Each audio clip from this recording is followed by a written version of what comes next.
Hi, I'm Dr. Russ, and this is Unit 7. How can I organize my paper? In Unit 6, you wrote the thesis statement for your paper. Now it's time to put that thesis statement to work and plan how you're going to organize your paper to support that thesis statement. So let's get started.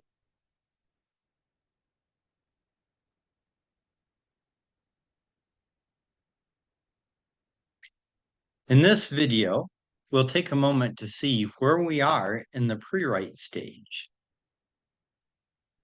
Then we'll look at some ways that we can get more ideas for our paper. And then we'll learn ways to plan and organize the paper. And finally, we'll look at this week's assignment.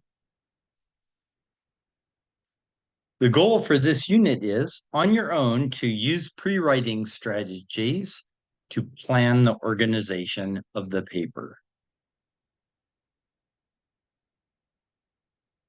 So how can I get even more ideas for my paper?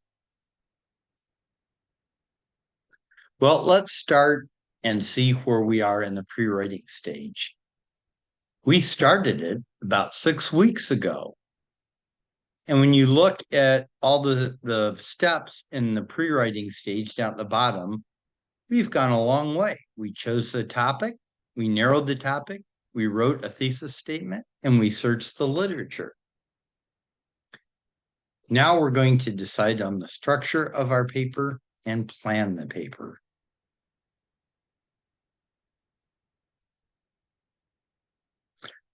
So pre-writing is a technical term that means simply planning your paper thoughtfully.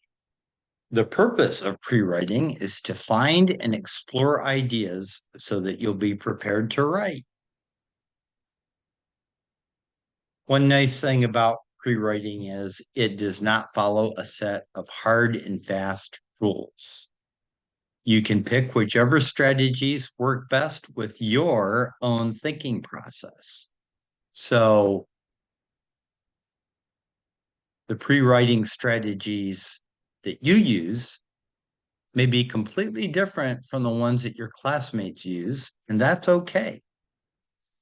And you can use the strategies in any order, and some strategies will work best when they're used together rather than by themselves.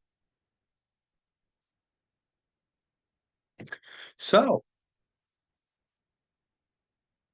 you have a toolbox of pre-writing strategies that has been growing. Already in this course, we've selected a topic, we've searched the literature to get ideas, we wrote a thesis statement, and we wrote an annotated bibliography. But there's even more that we can use, and we're going to look at those now. There's brainstorming, asking questions, idea mapping, and free writing. So let's look at some of these additional pre-writing strategies that we can use. Brainstorming is pretty easy. You just get a sheet of paper and you write the topic up at the top. In this case, in the example at the right, we see the topic is mass media. And then we just start writing down ideas that relate to the topic. What can we say about mass media? We can talk about magazines, newspapers, broadcasting, radio, television, DVD, and so forth. Don't try to put these ideas in any order, and don't try to judge whether they're good or bad. Just write them down. The idea is to get your brain working.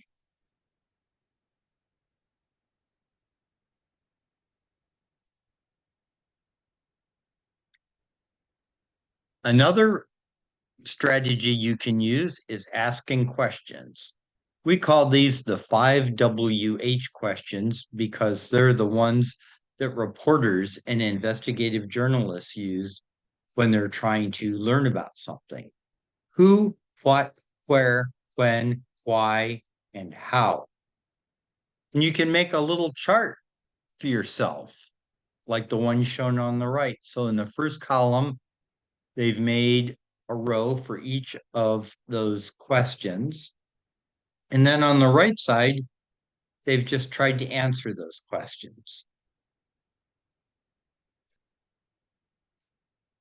Another strategy that you can use is idea mapping. If you're more of a visual person, you can visualize idea on paper using circles, lines, and arrows. Those shapes all show how the ideas relate or connect. Start with your general topic in a circle at the center of blank sheet of paper. And usually it's a big circle to make it stand out. So in the example on the right, the topic is mass media, and it's in that biggest circle on the lower left. Then start writing specific ideas all around it. So when this person was thinking about mass media, they thought about TV and radio. And so they wrote those down. And then you can use lines or arrows to connect things together. So they drew lines to connect TV and radio to mass media. And they continued coming up with ideas. So then they thought about TV and they thought about cable TV and DVDs. And they drew lines to connect those to TV. And then they thought about cable and they came up with the ideas of high definition cable and digital recording. So they wrote those down and they connected those to cable. And as they thought about DVDs, they thought about Blu-ray DVDs, and they wrote that down and connected it with a line to DVDs. After they had thought all they could think about TV, they went and thought about radio. And they immediately thought about music. And they connected that to radio. And then when they thought about music, they thought about whether people would want to download music off the internet or whether they would want to use compact discs to get their music. And they connected that to music. And then as they thought about getting music, they thought about piracy, which is stealing music and not paying for it. So they wrote that down and connected it. Then the last step is to cluster the ideas. So you can see all the ideas related to TV are up towards the top of the diagram, and all the ideas about radio are to the lower right.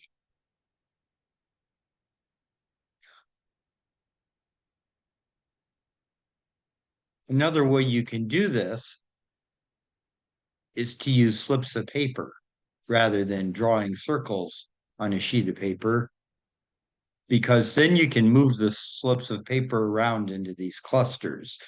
Once you get your clusters figured out, then you can draw the circles on the paper and connect them with lines. Free writing is another technique you can use. You basically decide on an amount of time that you want to spend free writing. Usually it's very small, like 3 to 5 minutes. And then you just write. You write down anything that comes into your mind. We mean anything. It doesn't necessarily have to be about the topic. It could be as simple as, I don't know what to write. I don't know what to write. Or, boy, I'm hungry. I'd like to have lunch. You just write anything. You don't even worry about grammar or spelling or punctuation. And you write as quickly as you can without stopping. Again, if your mind is completely blank and you have no thoughts, then just write down some word or phrase over and over again. So, once you have all these ideas for your paper, how can you plan and organize the paper? There's lots of ways to organize paper, and here are three ways that most people organize papers, but these aren't the only ones. First is chronological order. That's basically where you write the paper in the order that things happened. And you use this approach to explain the history of an event or a topic, or to tell a story or relate an experience, or to explain how to do something or how to make something, or to explain the steps in a process.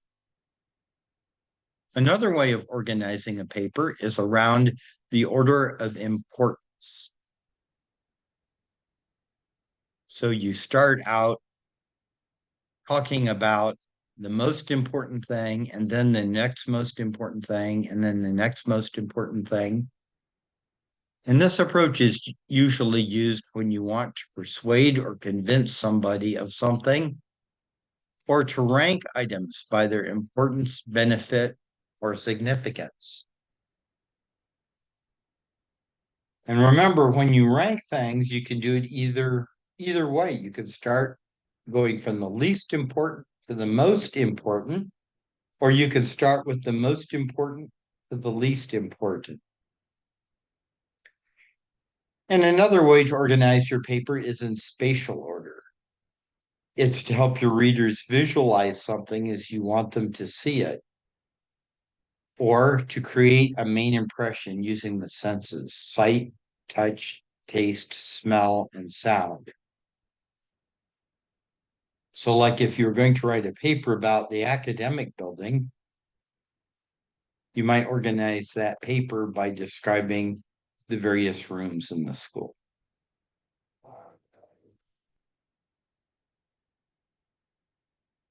Once you've used these strategies, you can write an outline to really fine tune the organization of your paper.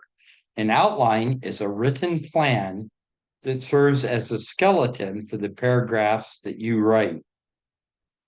Look at the picture on the right. A skeleton is the framework for the body. One of the reasons that people look the way they do is because their skeleton determines the fact that they have two arms up high, two legs down low, a body in the middle, and a head at the top. Similarly, your outline is like your skeleton. It determines how your paper is organized. Then, on top of our skeleton is our muscles and flesh. That's all the detail and who we are in our bodies. You will add flesh to your outline by writing all the paragraphs. So later, once you've finished your outline, you'll draft paragraphs in the next stage of the writing process. And in those paragraphs, you will add support to create the flesh and muscle of your assignment. So how do I format an outline? Look at the example on the right. We see a number of lines on this example. Some lines begin with a Roman numeral. Some lines begin with a capital letter, and some lines begin with numbers. We also see that the lines are indented. Lines beginning with Roman numerals are all the way out to the left. Lines beginning with letters are indented small, and lines beginning with numbers are indented big. This shows that there is a structure or hierarchy to our outline. The most important things begin with Roman numerals. and they're out to the left. The next most important things that support the most important things begin with letters, and they are indented. And then the next most important things begin with numbers, and they are indented even farther. So begin by putting your introduction and thesis statement under Roman numeral 1. Then use Roman numerals to identify the main points that develop the thesis statement. That is, that support the thesis statement with detail. Then use capital letters to divide your main points into parts. And then use Arabic numerals if you need to subdivide the A, B's, and C's into smaller parts. Then, in the final Roman numeral, have your conclusion. So one thing we see in this example outlined to the right is that organization that we have in all academic papers. Roman numeral 1 is the introduction. We have a body, in this case, consisting of Roman numerals 2, 3, and 4, and a conclusion, which is Roman numeral 5.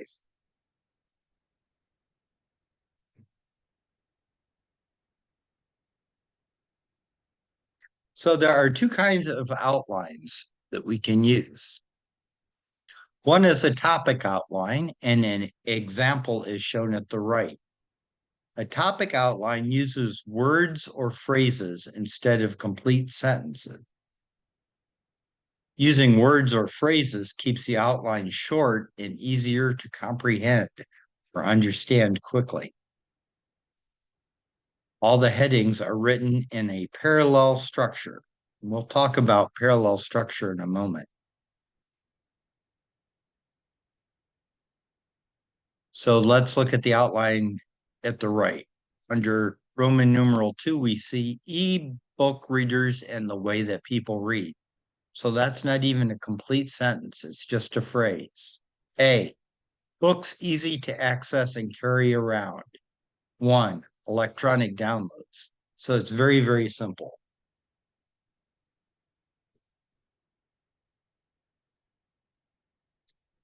So what is parallel structure? It's being consistent grammatically throughout the outline. In the first example on the left, they used a parallel structure with gerunds, and gerunds are like verbs with ing on them. Planning your day, following your schedule, handling interruptions, reviewing your day. In the example on the right, they decided to use verbs instead of gerunds. Plan your day, follow your schedule, handle interruptions, review your day. So it doesn't matter whether you use gerunds or verbs or nouns or anything else, just be consistent. Do it the same way throughout your outline. Another kind of outline is a sentence outline, and we see an example on the right. It's very much like the phrase outline, except you write a complete sentence for each one.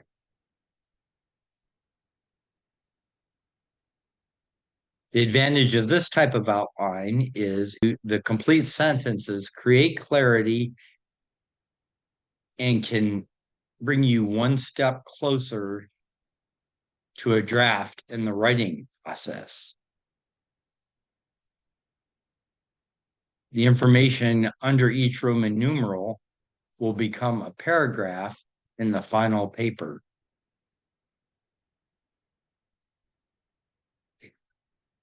Now let's look at the assignment. You will demonstrate that you can create 2 more pre-writing models and write an outline.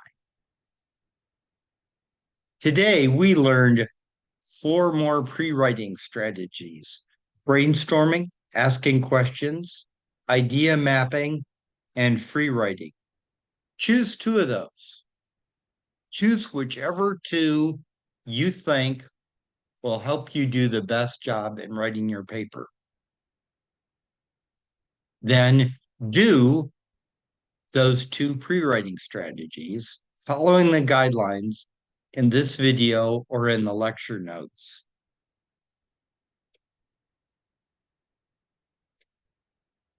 Then it's time to create an outline for your paper. Decide which order or orders you want to use for your outline. You can use the same order all the way through the paper, or you can use different orders for different sections of the paper. Choose whichever order or orders helps you make your points most effectively. And consider using one or more of the 3 orders that we learned about today: chronological order, spatial order, or order of importance. Then decide which outline format you want to use: a topic outline or a sentence outline. Then take some time, go back and review your topic, thesis statement, annotated bibliography, and pre-writing. Don't do this too fast. Give it plenty of time. Then when you have all this in your head, write the outline. Finally, put all these things into a paper that has your name, the topic, the thesis statement, the 2 pre-writing results, whatever they are, and your outline, and submit the assignment to your instructor.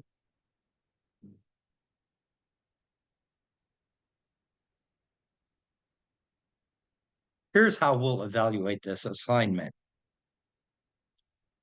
First of all, we're going to check to make sure that you used 2 pre-writing strategies. Then we're going to look at your outline and make sure it has at least 3 main points that support the thesis statement.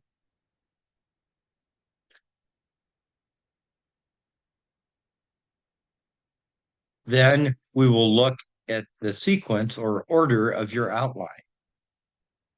We'll make sure that you present those main points in an order that will help the reader understand them. Then we'll make sure that you have supporting details to inform, explain, or prove the main points. And as always, we'll make sure that you submitted the assignment by the due date. If you have any questions, please ask your lab assistant or the instructor.